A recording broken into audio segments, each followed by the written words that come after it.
স্বৈরাচার শেখ হাসিনা বিভিন্নভাবে দলীয়করণ, দেশ থেকে টাকা পাচার, হত্যা, বিভিন্ন অপকর্ম করেছেন।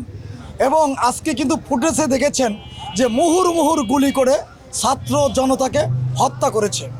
আজকে যে অন্তর্বর্তীকালীন সরকারের বিচার বিভাগ যে রায়টি দিয়েছে, এই রায়ে সারা দেশের মানুষ অত্যন্ত আনন্দিত, আমরাও আনন্দিত। তবে আমি বলতে চাই, এই রায় দ্রুততম সময়ের মধ্যে কার্যকারী করতে হবে। আর একটি দাবি হচ্ছে, শুধু শেখ হাসিনা অথবা স্বরাষ্ট্রমন্ত্রী কামালই না, এই বাংলাদেশ থেকে যারা টাকা পাচার করেছে, হত্যাকাণ্ডের সঙ্গে যারা সম্পৃক্ত, সকলকে এই ফাঁসির আওতায় নিয়ে আসতে হবে।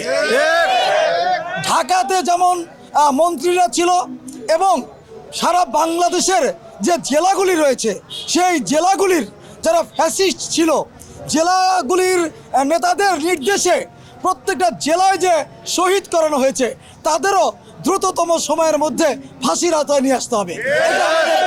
এটা আমাদের মূল দাবি। আজকে যে রায়টি হয়েছে তাতে আমরা প্রাথমিকভাবে সাময়িকভাবে আমরা আনন্দিত, খুশি।